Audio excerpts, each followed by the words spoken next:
જય સ્વામિનારાયણ મિત્રો, હવે આજે આપણે આ ચેપ્ટરનો છેલ્લો ટોપિક વિશે આપણે વાત કરવી છે. Flow through pipes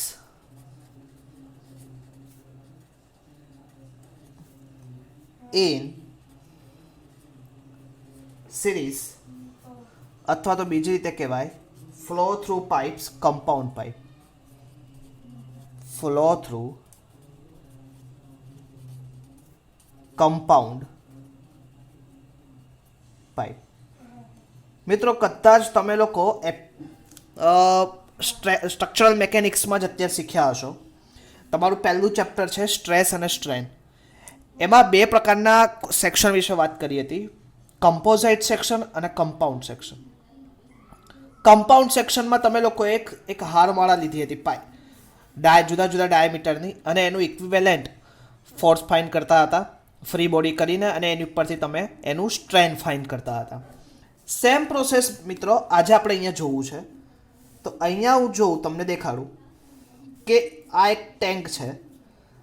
clear? હવે આ ટેન્કમાંથી એક પાઇપનો ફ્લો પાસ થાય છે. એ ઇનલાર્જમેન્ટ હોય કે પછી એ કોન્ટ્રાક્શન હોય, એ કોઈ બી રીતે હોય. ક્લિયર? તો અહીંયા જઈને શું થાય છે, એ ફ્લો એક પ્રવાહી ટ્યુબની અંદર શું થાય છે, ફ્લો થાય છે.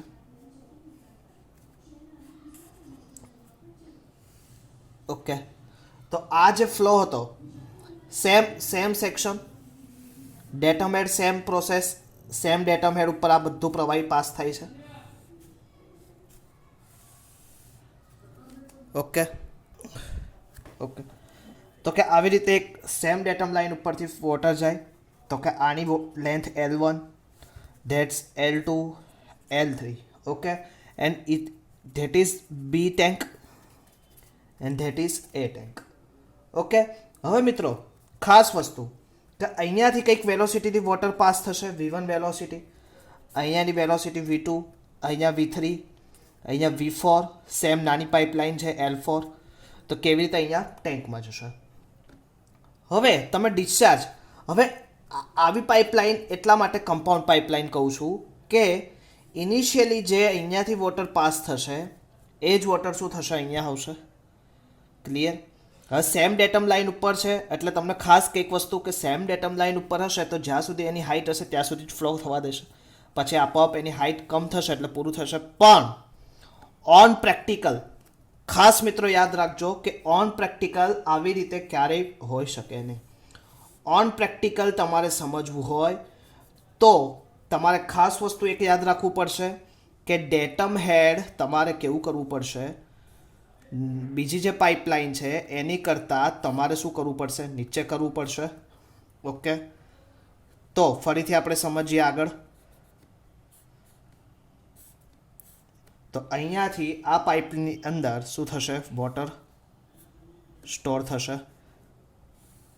ઓકે, એટલે કે હવે શું થશે, બાય ગ્રેવિટી ફ્લો શું થશે, ફ્લો આની અંદર પાસ થશે. ઓકે, તો હવે same process, that is L1, L2 and L3. Okay, diameter D1, D2 and D3. Clear? Friction pipe 1 F1, F2, F3. Okay, same is it is. હવે આનું જે ટોપ લેયર હેડ હતું અને તમારા પાઇપનું અહીંયા અત્યારનું જે ટોપ લેયર હેડ છે એ બંને વચ્ચેનો હેડ ડિફરન્સ કેટલો આવશે, કેપિટલ H. ઓકે, હવે ડિસ્ચાર્જ, ટોટલ ડિસ્ચાર્જ કેટલું થશે તો કે Q is equal two A1V1 is equal two A2V2 is equal two A3V3. આ ટોટલ ડિસ્ચાર્જ થશે. ઓકે, જેટલું ડિસ્ચાર્જ અહીંયાથી થશે એટલું જ ડિસ્ચાર્જ ઉપરથી થશે.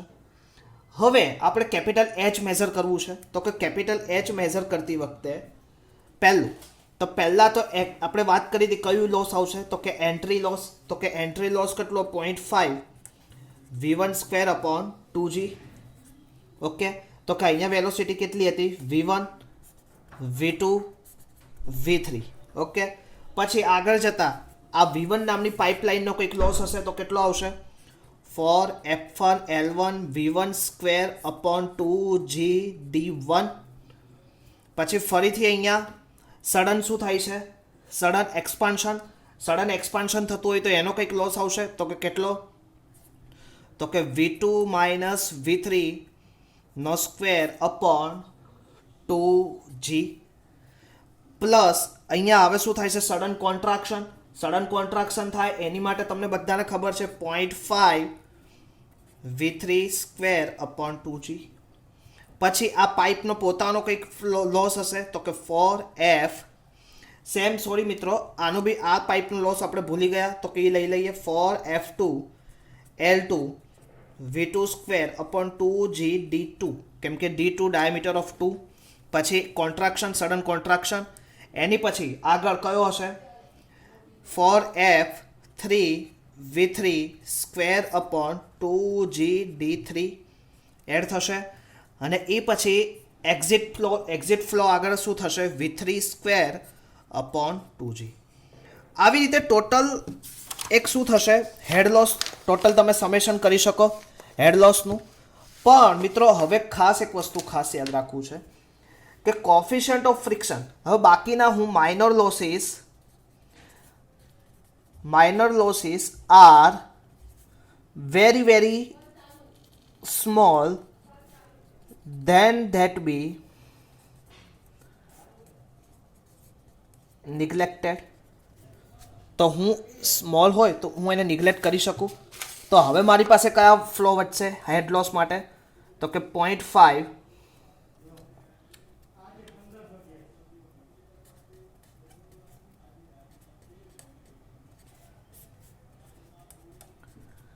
D1 plus 4 F2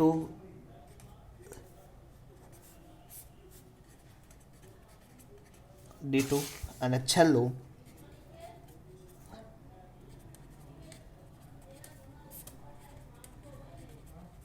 D3. Okay, હવે ઇક્વિવેલન્ટ પાઇપની આપણે વાત કરતા હોઈએ ત્યારે મિત્રો ખાસ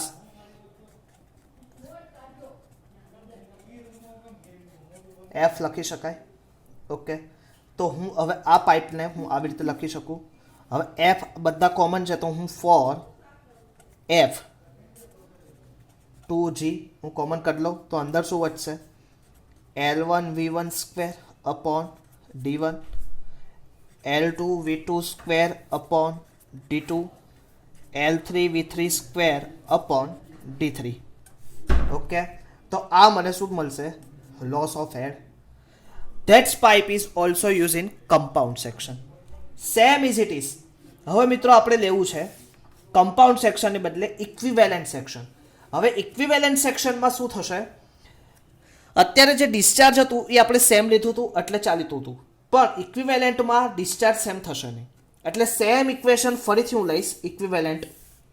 તો અત્યાર સુધી આપણે જે ફ્લો પાસ કર્યો એ કયું હતું, કમ્પાઉન્ડ સેક્શન હતું. હવે જે આપણું પાઇપલાઇન પાસ થશે એ કયો સેક્શન થશે, ઇક્વિવેલન્ટ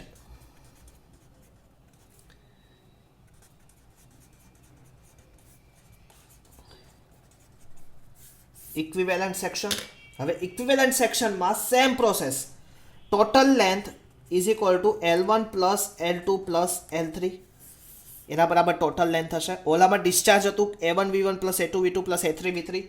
ઓકે, હવે Hનું ઇક્વેશન તમે બધાને હમણાં જ ઉપર દીધું, 4F1 L1 V1 square upon 2G D1.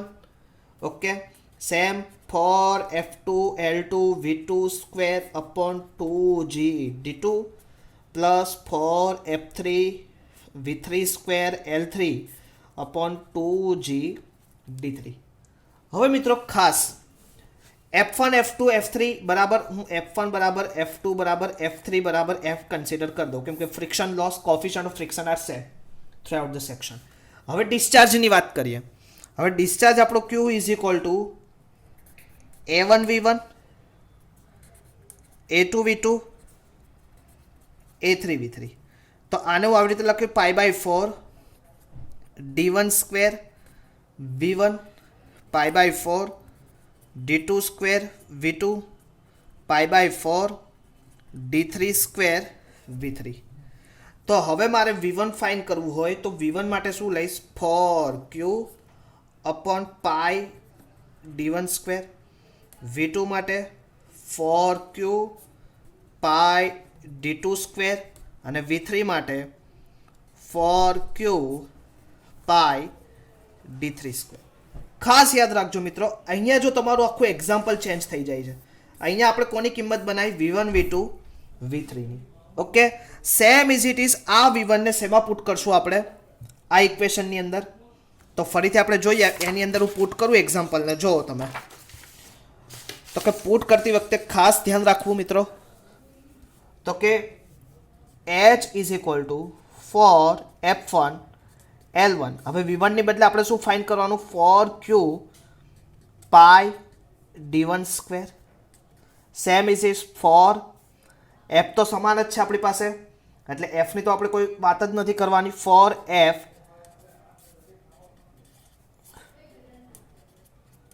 Two square plus 4F L3 4Q pi D3 square upon શું થશે? બધાની નીચે સેમ, સોરી, હવે આ જ વસ્તુની નીચે તમારું શું આવશે?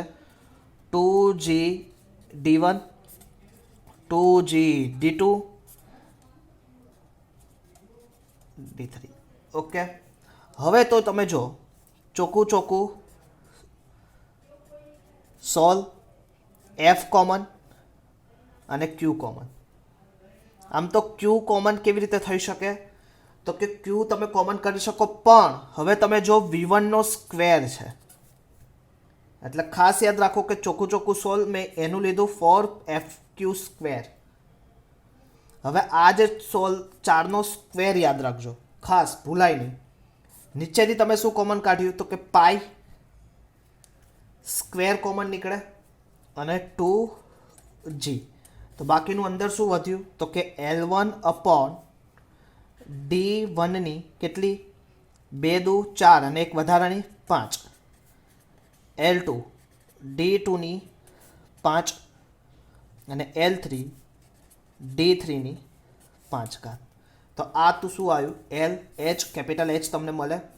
ફરીથી આને જો સ્પેસિફાઈ કરી દઉં તો કે 4 ઇન્ટુ 60 FQ ની square pi square into 2G L1 D1 raise to 5 L2 D2 raise to 5 L3 D3 raise to 5. Okay, હવે આપણી પાસે ઇક્વેશન શું છે? હવે હેડ લોસ ઇક્વિવેલન્ટ પાઇપ હોય તો હેડ લોસ તમારી પાસે કેટલો છે? તો capital H 4FLV square clear upon 2GD. હવે વીની જગ્યાએ તમે Q અપોન એ મૂક્યું તો વીની જગ્યાએ Q અપોન એ એટલે શું થયું? 4Q અપોન પાઈ D સ્ક્વેર સૂત્ર મૂક્યું, તો એની અંદર તમે પુટઅપ કર્યું તો શું થયું? તો કે 4 into 60 Q square F upon pi square into 2G. અંદર શું વધ્યું? L અપોન D ની 5. હવે આ જ ઇક્વેશન હું અહીંયા પુટઅપ કરી દઉં તો શું થશે? તો આવી રીતે ઇક્વેશન આવશે. તો કે આ બંનેનું સમાન કરું તો આ તો ઉડી જ જશે. તો વધશે શું? તો કે L અપોન D ની 5 is equal to L1 upon D1 raise to 5 L2 upon D2 raise to 5 L3 upon D3 raise to 5. તો આ શું આવશે તમારું? કયું પાઇપ? Equivalent pipe. હવે ઇક્વિવેલન્ટ પાઇપમાં તમારે મેં ટોટલ કીધું હતું કે L is equal to L1 plus L2 plus L3 અને D1 D2 D3 are known and equivalent size of the pipe. હવે D1 D2 D3 શું છે? ઇક્વિવેલન્ટ સાઇઝ ઓફ પાઇપ છે. બાકી લેન્થ તો ટોટલ લેન્થ બરાબર થવાનું જ હતું, એ તો આપણે વાત કરેલી જ હતી. પણ આ કયું છે? Equivalent length off side. એને ઓલ્સો નોઝ કહેવાય ડિપ્યુટ ઇક્વેશન. આને શું કહેવાય? ડિપ્યુટ ઇક્વેશન પણ કહી શકાય છે. ઓકે, તમને પૂછવું હોય જીટીયુમાં કંઈક ચેન્જીસ કરીને તો ઇક્વિવેલન્ટ સિરીઝ પૂછે તમને તો તમને ખાસ ઇક્વિવેલન્ટ સિરીઝને કયા નામથી ઓળખાય? ડિપ્યુટ ઇક્વેશન તરીકે પણ ઓળખાય છે. તો આ સાથે મિત્રો એક ટોપિક કે જે આપણે બાકી રહેતો flow through pipes in series, flow through in compound pipes અને flow through in equivalent section પૂરું કર્યું. તો કે આ સાથે આપણે જે ચેપ્ટર હતું કે open pipe through flow through pipes એના જે ટોપિક્સ ક્લિયર કરવાના હતા એ મોસ્ટલી આપણે કવર કર્યા. તો મિત્રો નેક્સ્ટ ટાઈમ ફરીથી આપણે મળશું આગળનું ચેપ્ટર કે જે મોસ્ટ ઇમ્પોર્ટન્ટ ચેપ્ટર છે ફ્લો થ્રુ ઓપન ચેનલ વિશે આપણે ડિટેલ ચર્ચા કરશું. ત્યાં સુધી મિત્રો જય સ્વામિનારાયણ.